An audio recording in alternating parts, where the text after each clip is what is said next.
Saudara dan saudari yang terkasih dalam Kristus, di dalam kehidupan kita memerlukan makanan untuk membuatkan kita agar mendapat tenaga untuk melakukan pekerjaan.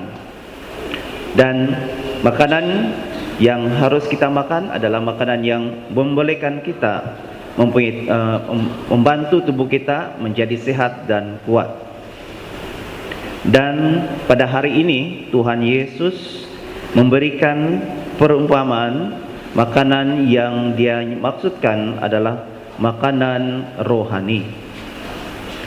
Tetapi di dalam pembacaan pertama, umat Israel bersungut-sungut ataupun komplain yang kenapa Moses membawa ataupun Nabi Musa membawa mereka keluar daripada tanah Mesir, tetapi harus melalui penderitaan sampai mereka tidak mempunyai makanan untuk dimakan.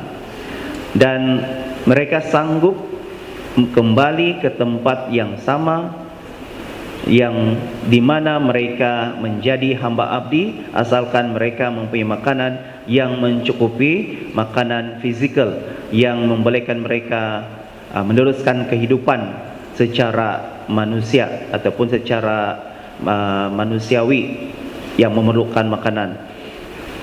Dan di sini kita dapat melihat bahwa umat Israel pada masa itu tidak melihat setiap perbuatan ataupun pekerjaan yang Tuhan lakukan melalui Nabi Musa. Mereka tidak melihat itu adalah demi kebaikan mereka. Sebab itulah di dalam kitab Keluaran itu Tuhan telah membuat mereka berjalan di dalam padang pasir selama 40 tahun untuk memastikan generasi yang baru yang bukan berasal ataupun yang tidak pernah tinggal di dalam tanah Mesir layak untuk memasuki tanah perjanjian. Sebab itulah Tuhan membiarkan mereka 40 tahun berkeliaran di tanah Mesir, di tanah gersang, agar generasi yang melalui penderitaan di tanah Mesir selepas mereka meninggal, maka generasi baru yang akan diberikan peluang untuk memasuki tanah perjanjian. Dan disebabkan generasi lama ini yang selalu mengingkari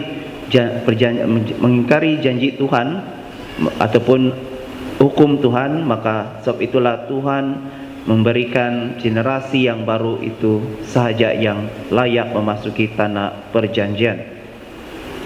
Dan di dalam pembacaan yang kedua pada hari ini, yaitu Santo Paulus mengatakan bahwa apabila kita menerima Tuhan, kita harus mempunyai sifat-sifat yang bersih, maksudnya yang tidak mencemarkan kehidupan kita. Sebab kita adalah milik Tuhan sudah. Apabila kita setelah dibaptis, sebenarnya kita harus mempunyai Roh Kudus yang memimpin kita untuk menjalani kehidupan kita agar kita menjadi lebih baik.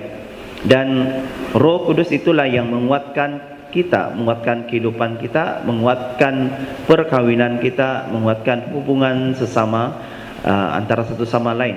Sebab melalui cinta kasih Tuhan, Roh Kudus itu pun datangnya daripada Tuhan.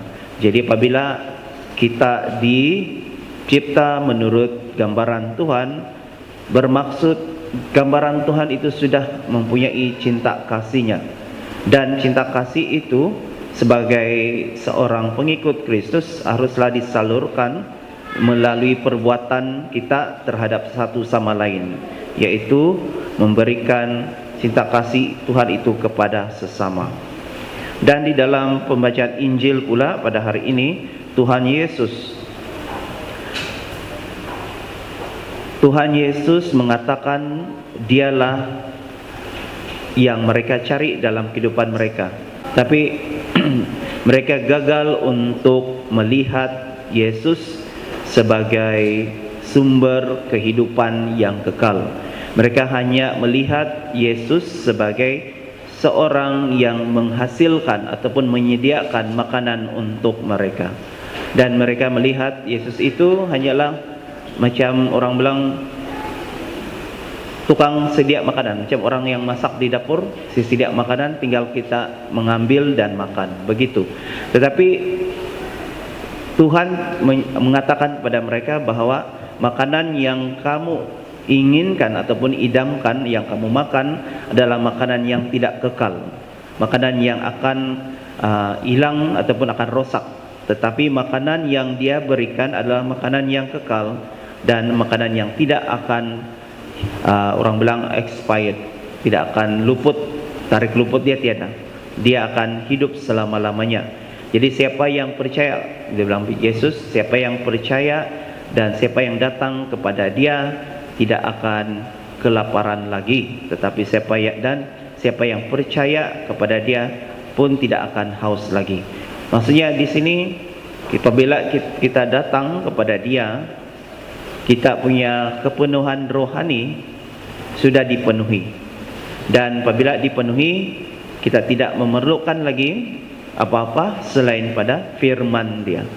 Firman itulah yang kita perlukan dalam kehidupan kita sehari-hari.